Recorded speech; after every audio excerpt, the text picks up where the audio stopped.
नमस्कार साथियों, आज हम बात करेंगे केएफसी के फाउंडर कर्नल सैंडर्स के बारे में। पूरी दुनिया में झंडे गाड़ दिए उन्होंने। बहुत सारे लोगों ने सक्सेस हासिल की अपनी जिंदगी, बहुत कुछ बड़ा किया, लेकिन ये कुछ अलग थे। कैसे? 1009 बार फेल होने के बाद, दरवाजा खटखटाने के बाद उनको सक्सेस मिली। 1009 बार, वो भी सबसे बड़ा फोकस पॉइंट इनका ये है, 65 साल की उम्र में इनको सक्सेस मिली। उम्र कोई मायने नहीं रखती। कोई भी व्यक्ति कहीं से चल के कभी भी शुरुआत कर सकता है और किसी भी ऊंचाई तक पहुंच सकता है। बस अथक प्रयास, पैशन, जुनून, धैर्य, फोकस और केवल फोकस ऑन सॉल्यूशंस, इन चीजों को ध्यान में रख के कोई भी व्यक्ति कहीं से चल के कहीं तक पहुंच सकता है। केएफसी के फाउंडर कर्नल सैंडर्स का जन्म 1890 में अमेरिका के इंडियाना में हुआ, हेनरी विले में हुआ था।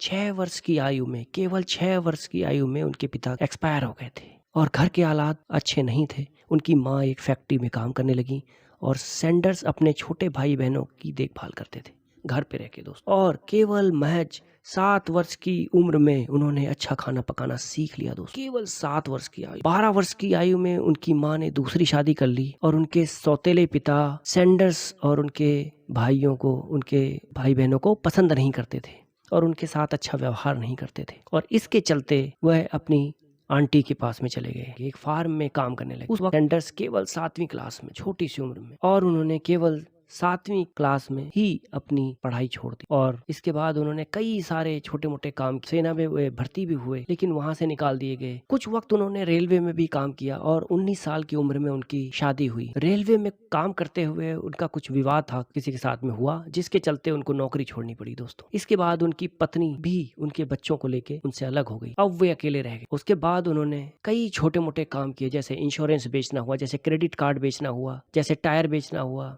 लैंप बनाने, नाव चलाने, जैसे कई तरीके के काम किए उन्होंने और अपनी किस्मत को आजमाया। उनको कहीं सक्सेस नहीं मिली। एक चीज, उनका नाम, उनके नाम के आगे कर्नल था। कर्नल उनका नाम जो था वो सेना की वजह से नहीं था दोस्तों, वो चिकन बनाने की वजह से। कैसे? सैंडर्स की जिंदगी 1930 में पहली बार पटरी पर आती हुई दिखी जब केंटकी के एक गैस स्टेशन पे उन्होंने एक रेस्टोरेंट खोला अपना। उनकी सबसे प्यारी फेवरेट डिश थी जिस पे उन्होंने बहुत काम किया था, वो चिकन। गैस स्टेशन पे अपना चिकन का आउटलेट खोला पहला और वो चल गया और उनकी खास रेसिपी वाले चिकन लोग बहुत पसंद करने लगे। देखते देखते उनके यहाँ भीड़ लगने लगी और वो मोटी कमाई करने लगे। केंटकी के गवर्नर 1950 में आए और उन्होंने सैंडर्स का चिकन खाया, उनको बहुत अच्छा लगा और उन्होंने सैंडर्स को कर्नल की उपाधि दी दोस्तों।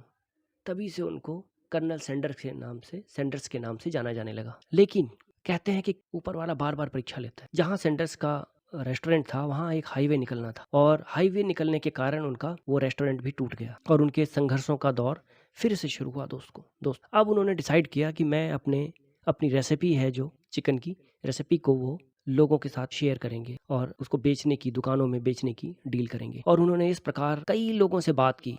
1009 बार उन्होंने दरवाजा खटखटाया लोगों का, रेस्टोरेंट में बात की उनके ओनर से, लेकिन उनको कहीं भी सकारात्मक जवाब नहीं मिला, पॉजिटिव रिप्लाई नहीं मिला, हाँ सुनने को नहीं मिली। जहाँ जाते थे वहाँ नाकामयाब, कोई ना कोई कमी बता के वो उनको बाहर का रास्ता दिखा देते थे। बट फोकस्ड आदमी, वो फोकस्ड व्यक्ति, डिटर्मिनेशन था उनके अंदर, जो झाड़ू थे, संघर्ष था, उन्होंने हार नहीं मानी, वो लगातार लगे रहे। एक अंत में कोशिश करते करते अंत में एक रेस्टोरेंट वाले ने उनको हाँ कर दी और वो वहाँ चिकन, अपना स्पेशल चिकन बेचने लगे और उनको मुनाफा वहाँ से मिलने लगा। इस प्रकार वो अपनी वो जो स्पेशल मसाले बनाते थे वो रेस्टोरेंट्स में भेजने लगे और उनके बेहतरीन स्वाद, उनके चिकन के बेहतरीन स्वाद के कारण लोग उनको बहुत फेमस होने लगे और बहुत पसंद करने लगे। और इसके बाद 1963 में अक्टूबर महीने में एक वकील जॉन वाई ब्राउन जूनियर और व्यापारी जैक सी मैसी ने सैंडर से मुलाकात की और केएफसी के फ्रेंचाइजी राइट्स खरीदने की इच्छा जताई। शुरुआत में तो सैंडर्स ने मना कर दिया कि मैं नहीं बेचूंगा, लेकिन बाद में उन्होंने उसको $2 मिलियन में 1965 में बेच दिया और डील पक्की हो गई। इस तरीके से $40,000 उनकी सैलरी डिसाइड की गई। उसके बाद उनकी कंपनी को कई कंपनियों ने, रेनॉल्ड्स, पेप्सिको, कई हाथों में गई और उनका आज मालिकाना हक यम ब्रांड्स इनकॉर्पोरेशन के पास में है। कर्नल सैंडर्स आज के वक्त पूरी दुनिया में KFC जो ब्रांड है वो 150 कंट्रीज में फैला हुआ है।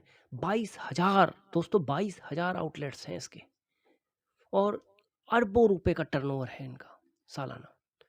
दोस्तों, एक जुझारू व्यक्ति जो लगातार कई वर्षों तक, 1-2 वर्षों तक नहीं दोस्तों, कई वर्षों तक लगातार कोशिशें करता रहा, हारता रहा, हर जगह उसको निराशा, हर जगह उसको फेलियर, उसके उसके फादर एक्सपायर हो गए, उसकी मदर ने दूसरी शादी कर ली, उस वाइफ उसको छोड़ के चली गई, बच्चों को भी ले गई। उसके बाद भी वो बंदा लगा रहा, व्यक्ति लगा रहा, संघर्ष करता रहा और एक उस उम्र में, जिस उम्र में लोग रिटायर होके घर पे बैठते हैं, आराम करते हैं, टाइम पास कर रहे होते हैं, उस वक्त वो व्यक्ति लगा हुआ था और उसने मिरेकल कर दिखाया दोस्तों।